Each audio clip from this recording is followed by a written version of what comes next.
तो hello friends, welcome to R S mobile. तो स्वागत है आप सभी का मेरे इस वीडियो में।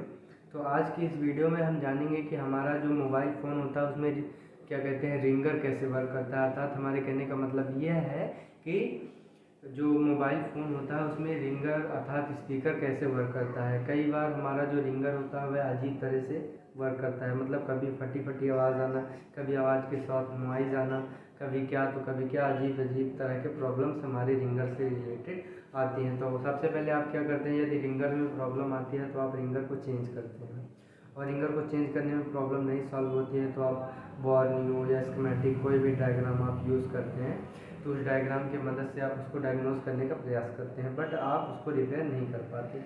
तो मैं यही आपसे कहूँगा कि आप केवल इस वीडियो को ध्यान से देखिएगा, और इस वीडियो को देखने के बाद चाहे आपके पास कोई भी फ़ोन क्यों ना आए, उस फ़ोन में अगर रिंगर का प्रॉब्लम है अर्थात स्पीकर का प्रॉब्लम है तो उस फ़ोन को आप रिपेयर कर ले जाएंगे। तो इसीलिए आपको हमारे इस वीडियो में बने रहना है।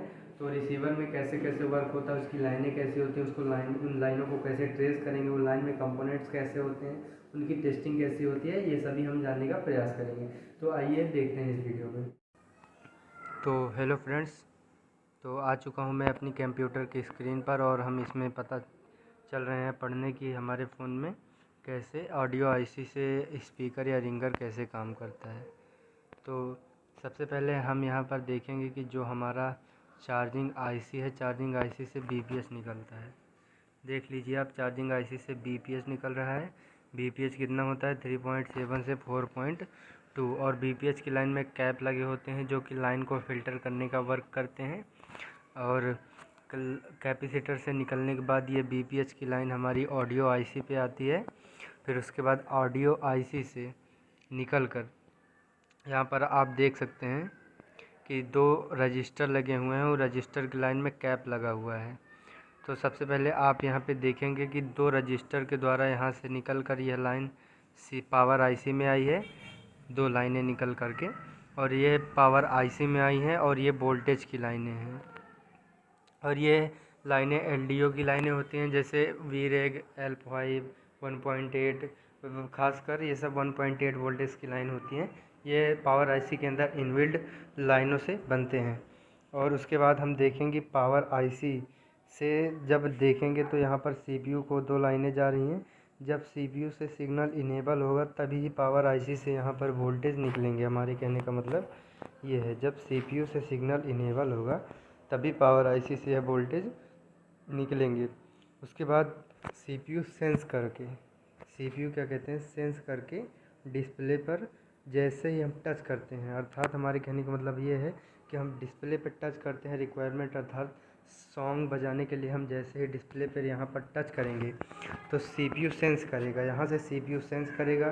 तो सीपीयू जैसे ही सेंस करेगा फिर सीपीयू से सिग्नल इनेबल होगा, फिर सिग्नल इनेबल होकर पावर आईसी को बताएगा, फिर पावर आईसी से दो वोल्टेज निकल करके हमारी ऑडियो आईसी में आएंगे। यहाँ पर ऑडियो आईसी में जिसकी लाइन में दो रजिस्टर लगे होंगे और दो कैप, ऐसे मतलब कोई भी कैप या फिल्टर के लिए रजिस्टर कुछ भी लगे होंगे, ठीक है। उसके बाद हमारा ऑडियो आईसी में यह लाइन जाएगी। उसके बाद ऑडियो आईसी उसको एम्पलीफिकेशन करेगी, बजाएगी। हमारे कहने का मतलब ये है। फिर बजाने के लिए दो कॉइलें लगी होंगी, फिर वह कॉइलों कैपेसिटर के द्वारा फ़िल्टर होगी वो लाइन। और जो हमारा B2B जैक है, ये B2B जैक से दो लाइनें ऑडियो आईसी की स्पीकर के दोनों टिप्स पे पहुंचेंगी, अर्थात यहाँ से ऑडियो आईसी से दो लाइनें निकल करके B2B कनेक्टर से सब बोर्ड पे जाएंगी।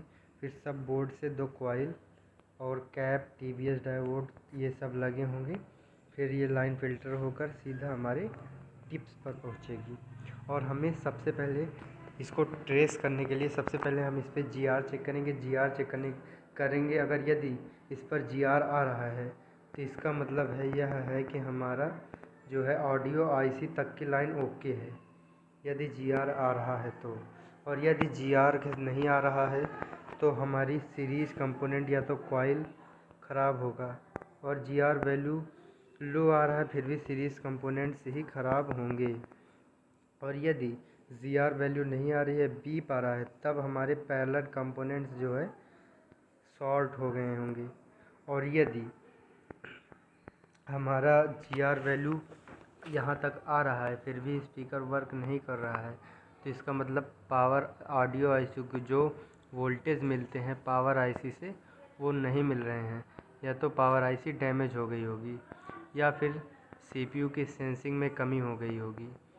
और हम डिस्प्ले पे जब जब रिक्वायरमेंट देते हैं तो हमारे सीपीयू को जो है पता चलता है, बट वो सेंस नहीं कर पाता, पावर आईसी को नहीं बता पाता।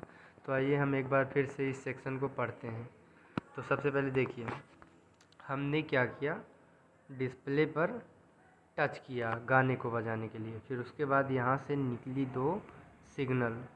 दो निकले और सीपीयू को सेंस किया, सीपीयू इन दोनों सिग्नल को सेंस किया, उसके बाद सिग्नल इनेबल हुआ, फिर वह पावर आईसी को बताया, फिर पावर आईसी क्या किए, अपने अंदर से 2 वोल्टेज 1.8 की सप्लाई जो है यहाँ से निकाल के रजिस्टर के माध्यम से ऑडियो आईसी को पैरेलल कंपोनेंट्स लाइन को फ़िल्टर करके वहाँ पे पहुँचाया। फिर क्या किया, ऑडियो आईसी एम्पलीफिकेशन की, ऑडियो आईसी एम्पलीफिकेशन करके 2 कॉइलों के द्वारा या कैप ये सब लाइन में लगे मिलेंगे आपको लाइन को फ़िल्टर करने के लिए।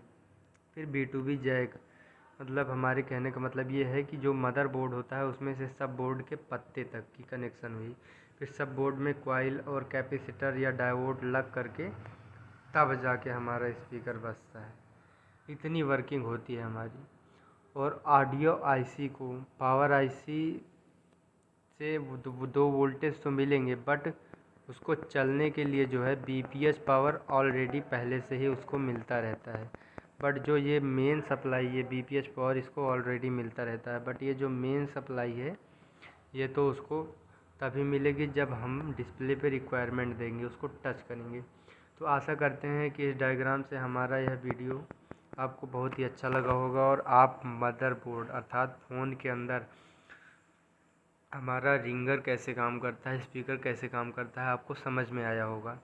तो यदि आपको यह वीडियो समझ में आई होगी या इससे आपको थोड़ा बहुत नॉलेज मिला होगा तो मेरे भाई मेरे चैनल को सब्सक्राइब ज़रूर कर दीजिएगा और बेल नोटिफिकेशन को ऑल पर प्रेस कर दीजिएगा ताकि मेरी आने वाली वीडियो आपको मिलती रहें, क्योंकि मैं डायग्राम की मदद से आपको आसानी से समझाने का प्रयास करूंगा, क्योंकि जब तक आप वर्किंग नहीं समझेंगे तब तक आप फ़ोन को रिपेयर नहीं कर सकते। तो आशा करते हैं कि आपको हमारी यह वीडियो अत्यधिक पसंद आई होगी और रिसीवर अर्थात रिंगर की जो है वर्किंग आपको समझ में आ गई होगी कि फ़ोन में वर्क कैसे करता है। तो हमारे चैनल को सब्सक्राइब करना ना भूलिएगा। मिलते हैं आपसे नेक्स्ट वीडियो में। धन्यवाद।